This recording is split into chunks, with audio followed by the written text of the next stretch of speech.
Génesis capítulo 3, versículo 14, al capítulo 4, versículo 5. Concluíamos el programa anterior con el comienzo del alejamiento de Adán y Eva de su Creador. En los versículos siguientes podemos ver las consecuencias de aquella gran tragedia y a Dios actuando como juez frente al ser humano.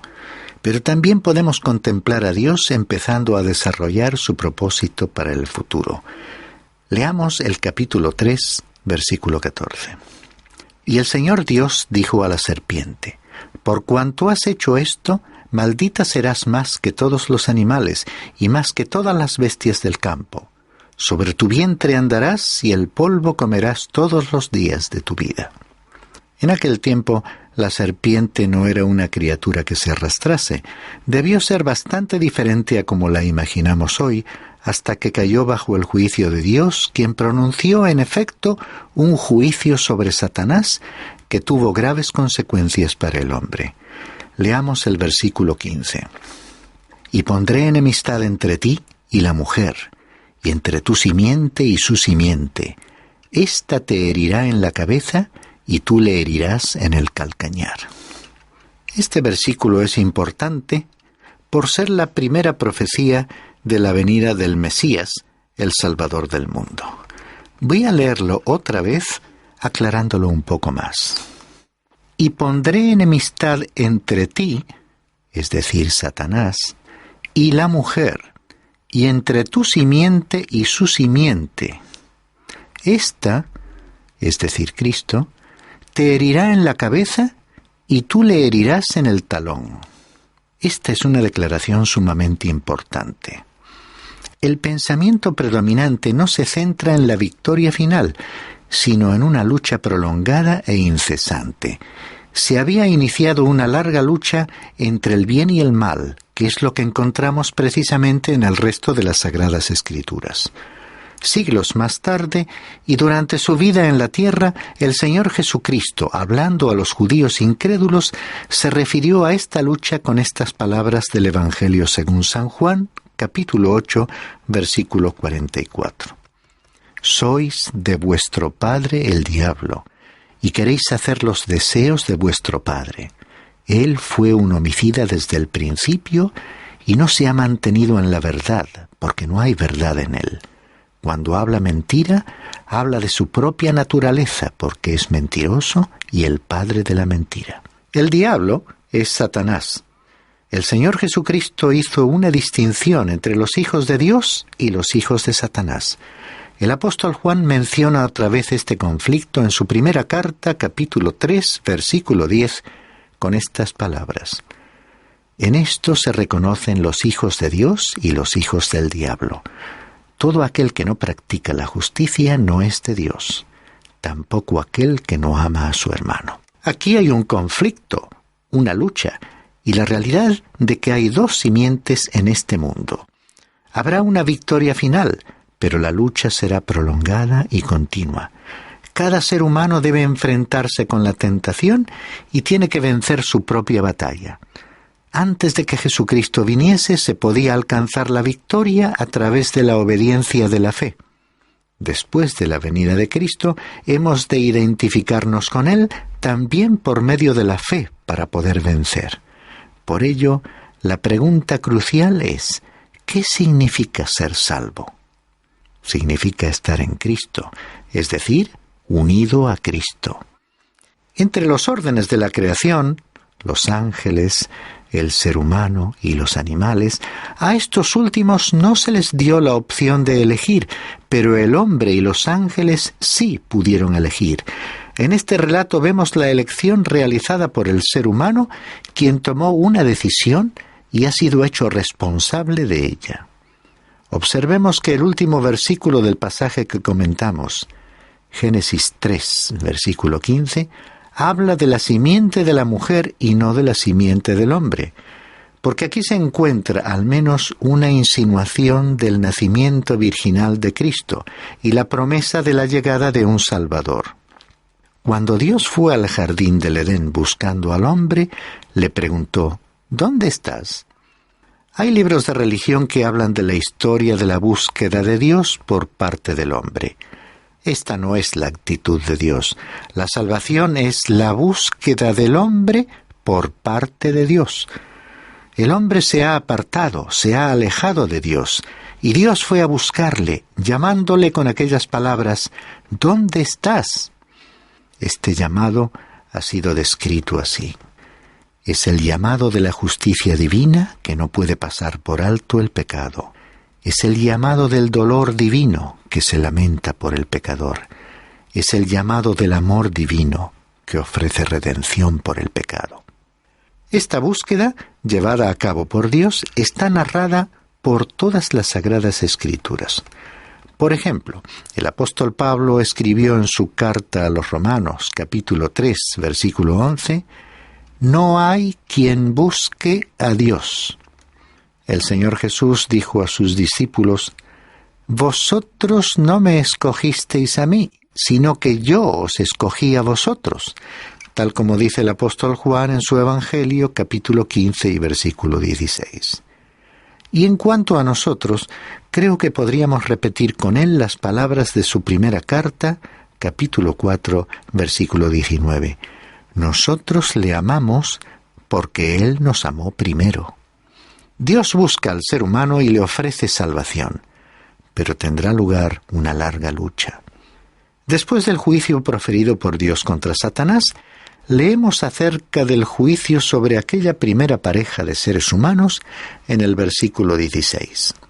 A la mujer dijo: «En gran manera multiplicaré tu dolor en el parto, con dolor darás a luz los hijos, y con todo tu deseo será para tu marido, y él tendrá dominio sobre ti». Este es el juicio sobre la mujer. Ella dará a luz con dolor a los hijos. Es interesante observar que aquello que trae alegría en la vida y produce la continuidad de la familia humana vendrá por medio de sufrimiento. Los versículos 17 al 19 continúan con la declaración de juicio de Dios. Entonces dijo Adán: «Por cuanto has escuchado la voz de tu mujer y has comido del árbol del cual te ordené diciendo: no comerás de él, maldita será la tierra por tu causa, con trabajo comerás de ella todos los días de tu vida. Espinos y abrojos te producirá, y comerás de las plantas del campo. Con el sudor de tu rostro comerás el pan hasta que vuelvas a la tierra, porque de ella fuiste tomado. Pues polvo eres, y al polvo volverás».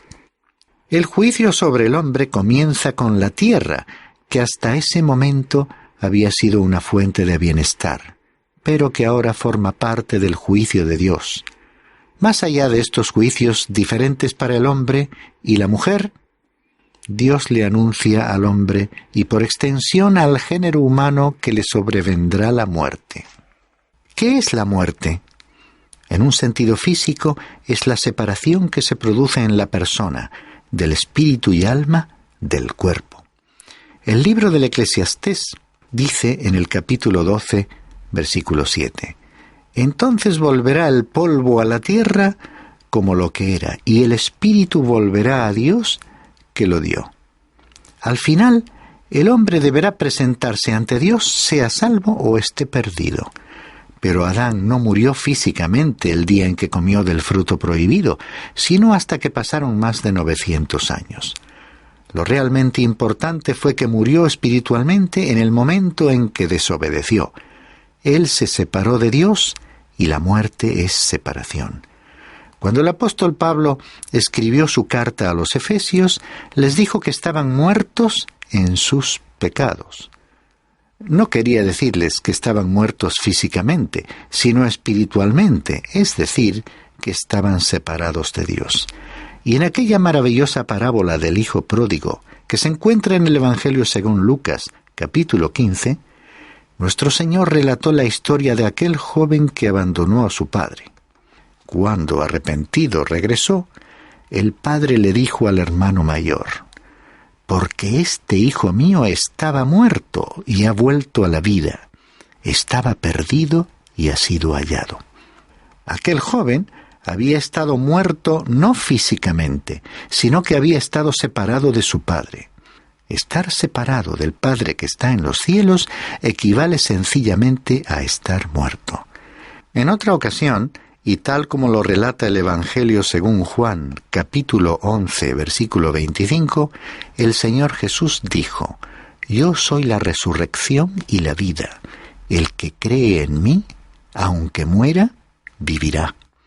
Una vez más, el término muerte significa muerte espiritual, o sea, separación de Dios. El ser humano murió espiritualmente en el momento en que comió de aquel fruto, y este es el motivo por el cual se alejó de Dios y procuró cubrirse con las hojas de la higuera. A partir de aquí comienza a presentarse la historia de la redención.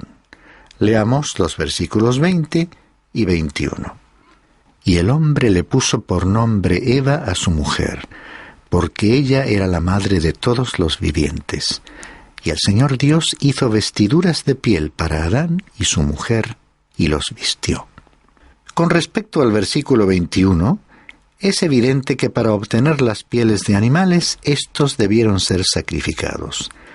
Creo que este es el origen de los sacrificios y que así se lo explicó Dios al hombre.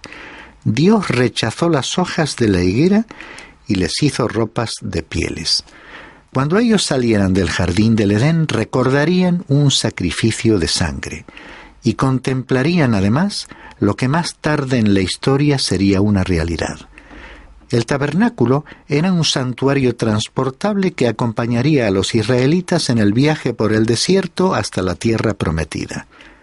Dios había ordenado que Moisés colocase en el interior de dicho santuario y sobre el propiciatorio o tapa del arca, que estaba en el lugar santísimo, 2 querubines en ambos extremos, con sus rostros vueltos hacia abajo y sus alas desplegadas, cubriendo el lugar donde se encontraba la sangre derramada del sacrificio.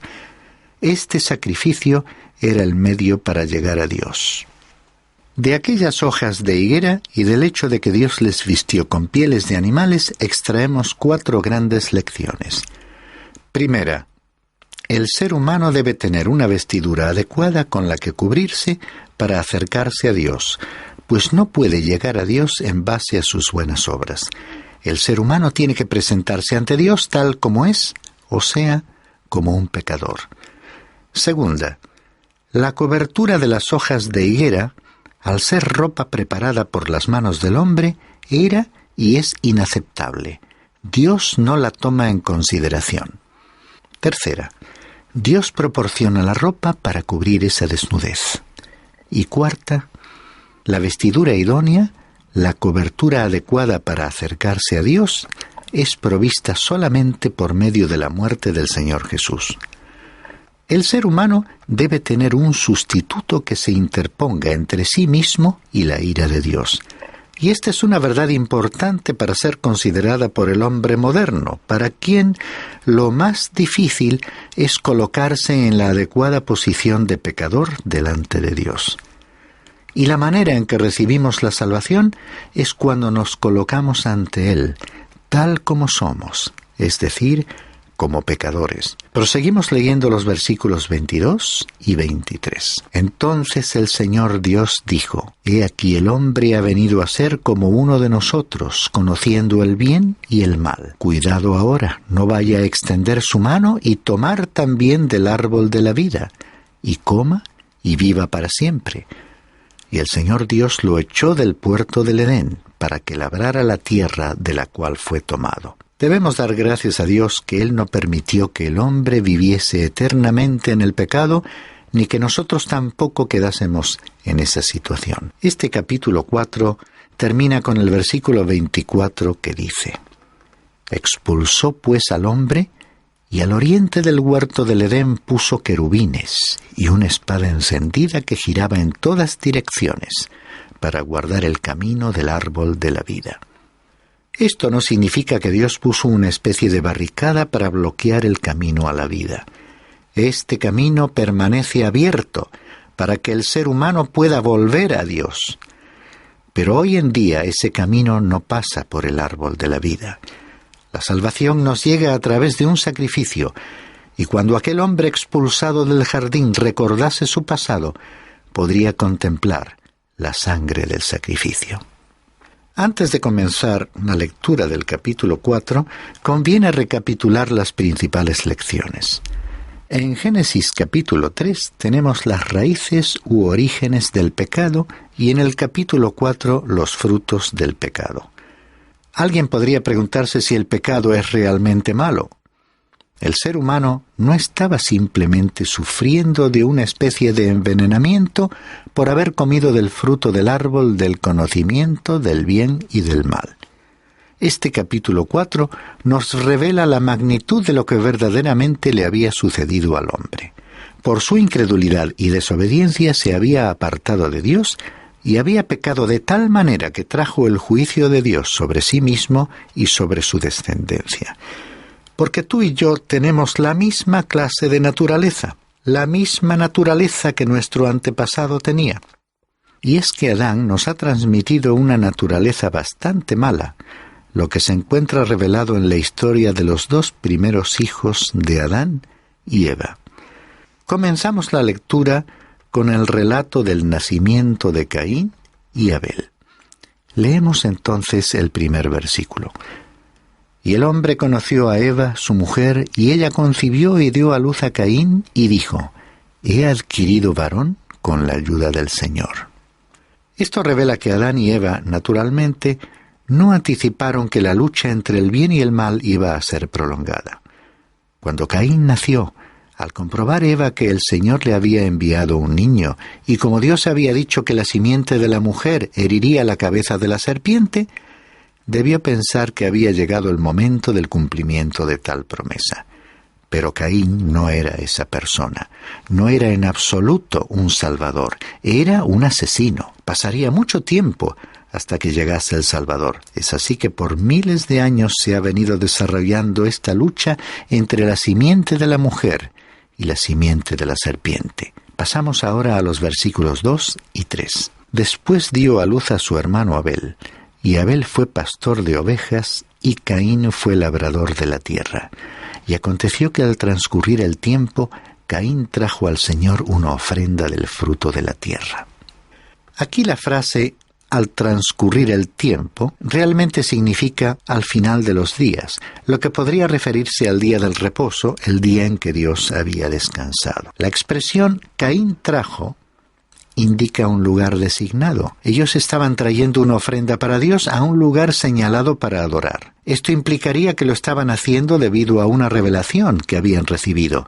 Porque si vamos a la epístola a los Hebreos, capítulo 11 y versículo 4, leemos: «Por la fe, Abel ofreció a Dios un mejor sacrificio que Caín, por lo cual alcanzó el testimonio de que era justo, dando Dios testimonio de sus ofrendas. Y por la fe, estando muerto, todavía habla». ¿Y cómo pudo Abel haber ofrecido algo por la fe?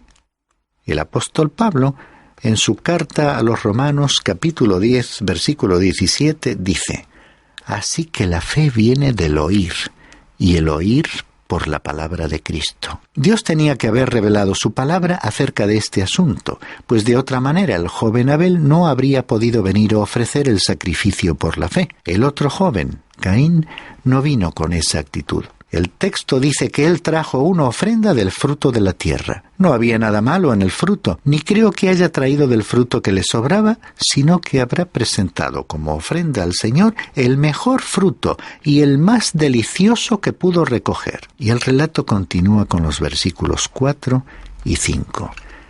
También Abel, por su parte, trajo de los primogénitos de sus ovejas y de la grosura de los mismos. Y el Señor miró con agrado a Abel y a su ofrenda. Pero a Caín y su ofrenda no miró con agrado, y Caín se enojó mucho, y su semblante se demudó. Sobre este joven leemos algo en la epístola de Judas, que no es el discípulo que traicionó a Jesús, sino otro con el mismo nombre. En el versículo 11, hablando de los falsos maestros que enseñaban doctrinas erróneas, dice que han seguido el camino de Caín. ¿Y cuál era el camino de Caín? En primer lugar, cuando él trajo su ofrenda a Dios, no vino con fe, sino por iniciativa propia. Y la ofrenda que presentó negaba la maldad de la naturaleza humana, excluyendo el sacrificio con derramamiento de sangre que señalaba al Redentor que habría de venir al mundo. Dios requiere que el ser humano, pecador por naturaleza, venga con una actitud de fe en la obra de Cristo en la cruz, y no simplemente presentando ante Dios las obras que ha realizado con su propio esfuerzo. En segundo lugar, la ofrenda de Caín estaba negando la realidad de que el hombre estaba separado de Dios. El joven actuó como si todo estuviese bien en su relación con Dios. Mucha gente habla hoy en día sobre la paternidad universal de Dios, es decir, que Dios es el Padre de todos, y de la fraternidad universal del hombre, que todos somos hermanos. Esto no es así. Nosotros no nacemos siendo ya hijos de Dios. Esto no es lo que Jesucristo dijo. Escuchemos sus propias palabras en el Evangelio según Juan, capítulo 1 y versículo 12. A todos los que le recibieron, les dio el derecho de llegar a ser hijos de Dios, es decir, a los que creen en su nombre. El hombre está separado de Dios.